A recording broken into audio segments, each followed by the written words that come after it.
Bom dia, irmãos! Hoje a gente vai para mais uma reflexão do mês da juventude com o tema Você não é um robô. E a gente tem aprendido que as nossas reações, elas não são automáticas, elas são só um reflexo daquilo que tem no nosso coração. E daí nós já vimos sobre tristeza, sobre vícios, e agora a gente vai falar sobre orgulho. E o orgulho, ele se manifesta agindo ou reagindo a diferentes situações. Imagine que a Netflix lançou um filme, ficou muito famoso, ficou no top 10 ali, e o ator, ele é um ator novo, é o primeiro filme que ele faz, mas ele é igualzinho você. Tem a mesma cor de cabelo, a mesma cor de pele, o mesmo formato do olho, do nariz, da boca, sabe? Igualzinho.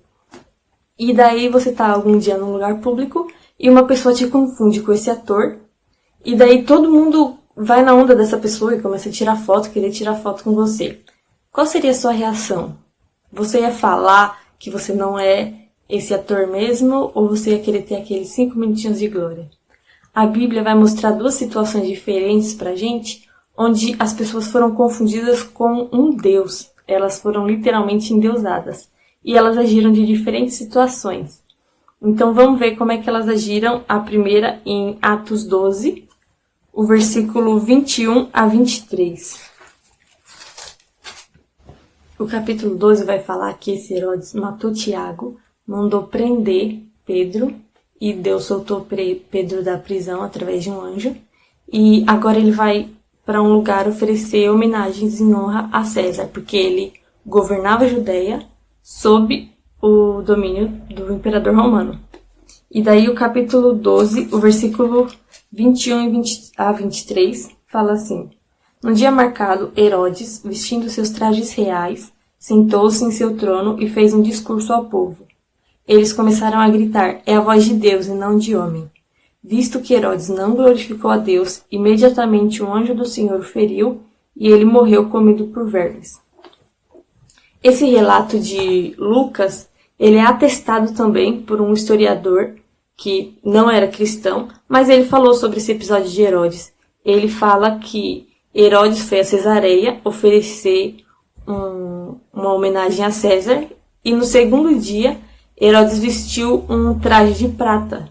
E quando ele saiu no sol, a luz do sol bateu nesse traje e refletiu, e daí todo o povo viu essa pessoa brilhando.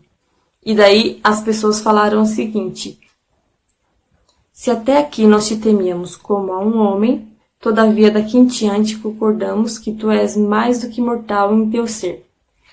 E Flávio Joséfo, que é esse historiador, continua falando que Herodes não repreendeu a bajulação do povo, e imediatamente uma dor veio no abdômen dele, e ele foi carregado até o palácio, e com muita dor, 5 dias depois ele morreu. Isso concorda com o relato de Lucas, de que ele morreu porque ele não reagiu ao que o povo falava. Lucas fala que foi porque ele não glorificou a Deus. Herodes, ele não fez nada, ele viu as pessoas falando que ele era alguém que ele não era e resolveu não fazer nada. Tem aquele famoso ditado, né? Quem cala consente. Isso não é uma verdade absoluta, mas nesse contexto isso se aplicou. Herodes, ele não fez nada e deixou as pessoas confundirem ele com Deus. E Deus o feriu, Deus chegou a matá-lo, porque Deus não divide a glória dele com ninguém. O outro relato de uma pessoa que foi confundida com Deus, 2 pessoas na verdade, foram de Paulo e Barnabé, e está lá em Atos capítulo 14. Esse capítulo vai falar das viagens que os apóstolos estavam fazendo. Eles viajavam e faziam a pregação do evangelho e faziam milagres. Por onde eles iam, os milagres atestavam a mensagem que eles estavam pregando. O versículo 8 a 13 vai falar o seguinte: Em Listra havia um homem paralítico dos pés, aleijado desde o nascimento, que vivia ali sentado e nunca tinha andado. Ele ouvira Paulo falar. Quando Paulo olhou diretamente para ele e viu que o homem tinha fé para ser curado, disse em alta voz: Levante-se, fique em pé. Com isso o homem deu um salto e começou a andar. Ao ver o que Paulo fizera, a multidão começou a gritar em língua licaônica: Os deuses desceram até nós em forma humana. A Barnabé chamavam Zeus e a Paulo Hermes, porque era ele quem trazia a palavra.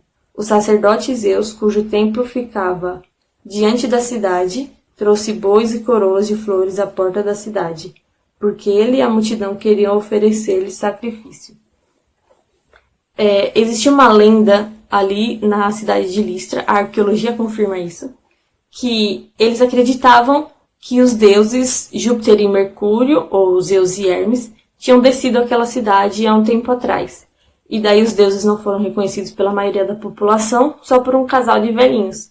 Então os deuses foram abrigados por esse casal e castigaram o resto da cidade. Quando Paulo curou esse aleijado, as pessoas achavam que os deuses tinham descido até eles de novo. E por isso é que começaram a oferecer sacrifícios para eles, vieram os sacerdotes de Zeus e começaram a oferecer várias coisas para eles. Só que de imediato eles não entenderam. Talvez é porque a Bíblia faz questão de falar isso, que o povo começou a falar em língua licaônica, que é a língua nativa deles, né? Que eles tinham descido, os deuses tinham descido daquele lugar.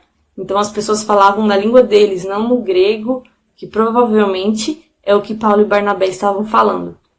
Então eles não reconheceram o idioma nativo, mas depois, assim que eles entenderam o que estava acontecendo, eles ficaram revoltados. Os versículos seguintes, a partir do versículo 14, vai falar isso. Ouvindo isso, os apóstolos Barnabé e Paulo rasgaram as roupas e correram para o meio da multidão, gritando: Homens, por que vocês estão fazendo isso? Nós também somos humanos como vocês. Estamos trazendo boas novas para vocês, dizendo-lhes que se afastem dessas coisas vãs e se voltem para o Deus vivo que fez o céu, a terra, o mar e tudo o que neles há. Então, Barnabé e Paulo, eles ficaram indignados com essa situação e eles começaram a falar sobre Deus. E a Bíblia traz no versículo 14, falando que os apóstolos Paulo e Barnabé fizeram isso. Barnabé a gente sabe que não era um apóstolo como um dos 12, né, do cargo oficial, mas a gente tem que entender que essa palavra, ela pode ser traduzida por mensageiro ou enviado. E Paulo e Barnabé, eles mostraram que realmente eram mensageiros ou enviados de Deus, porque eles não aceitaram receber homenagens, receber algo que devia ser feito somente para Deus. Então eles começaram a pregar ali para a multidão e falar do verdadeiro Deus, que ele tem feito, né? Como a gente vai aplicar isso na nossa vida? Você pode pensar, nunca, ninguém vai me confundir com Deus. Então, esses exemplos aí que você usou foi muito exagero, foi algo que realmente não vai acontecer. Provavelmente ninguém nunca vai mesmo te confundir com Deus. Mas o que é que você faz? Qual é a sua reação quando alguém atribui a você algo que pertence a Deus? A gente vê que nessas situações aqui foram pessoas incrédulas que confundiram a Herodes ou Paulo e Barnabé com Deus. E as pessoas do mundo, as pessoas que não são cristãs, elas podem achar que algo é atribuído à nossa capacidade, mas é algo que veio realmente de Deus. Por exemplo, um dom, um fruto do Espírito. As pessoas podem falar, nossa, como você é bom, como você tem essa habilidade, essa capacidade, sendo que foi algo que Deus nos deu. E daí qual é a sua reação diante disso? Você fica calado como Herodes e deixa as pessoas falarem? Ou você atribui isso a Deus? Olha, isso aqui foi um dom que Deus deu. Isso aqui eu só consigo porque Deus está fazendo isso na minha vida. A nossa reação, ela vai mostrar se a gente tem um coração orgulhoso ou um coração humilde. A humildade a gente aprende com Paulo e Barnabé aqui, que ela não é um sinônimo de pobreza. Geralmente as pessoas falam isso, né? Ah, fulano veio de família muito humilde, querendo dizer que essa pessoa é pobre e eles acabam associando humildade com pobreza. Humildade não é isso. A gente começa a aprender nesse exemplo que, primeiro, humildade é reconhecer quem você realmente é. Paulo e Barnabé, eles falam ali no versículo 14, Homens, por que vocês estão fazendo isso? Nós também somos humanos como vocês. Humildade é perceber quem a gente é, as nossas limitações, aquilo que a gente não consegue fazer. E humildade também é reconhecer quem Deus é, reconhecer a grandeza de Deus. Nos versículos 15 em seguinte, Paulo e Barnabé eles vão começar a falar da grandeza de Deus, daquilo que Deus tem feito. Eles vão falar que Deus teve paciência com a humanidade, que Deus derramou chuva sobre toda a humanidade para ajudar eles nas colheitas. Então eles vão começar a pregar sobre a bondade de Deus. E a gente aprende que, diferente do orgulho de Herodes, que ficou calado, quis receber toda a glória do povo ali, a humildade, ela significa reconhecer quem eu sou e reconhecer quem Deus é. E a gente vai ver, para terminar, mais um versículo sobre Paulo. Está ali em Romanos, capítulo 1, versículo 1. Que fala assim: Paulo, servo de Cristo Jesus, chamado para ser apóstolo, separado para o evangelho de Deus. Paulo, ele reconhece a identidade dele a partir de Deus. Ele fala que é alguém que é chamado por Deus, que é separado para Deus. Ele continua com essa humildade de reconhecer que quem ele é só depende de Deus. Ele só é alguém chamado porque Deus chamou. Ele só é alguém enviado e capacitado porque Deus capacitou, porque Deus enviou. Então a humildade é reconhecer quem Deus é, reconhecer quem eu sou e agir de acordo com isso. Não adianta somente saber, mas a gente tem que também agir de acordo com esse entendimento. Então que as suas reações mostrem quem é o Deus que você adora, que as suas reações mostrem que você conhece e reconhece a grandeza de Deus e as nossas limitações e a nossa pequenez. Vamos orar? Senhor, meu Deus, obrigado por esse exemplo que o Senhor nos dá na Tua Palavra, de mostrar que quando algo é atribuído a nós, mas que isso vem do Senhor, que isso não deve ser negligenciado, que a gente não deve ficar calado diante disso, mas como Paulo e Barnabé, mostrar a nossa limitação e mostrar que toda a grandeza, toda a glória é do Senhor. É o Senhor que merece ser louvado por aquilo de bom, porque é o Senhor que criou tudo que é bom. Deus, que a gente tenha humildade no nosso coração para não querer falar que é nosso nada que veio do Senhor. Que isso demonstre que nós adoramos ao Senhor. Em nome de Jesus, amém.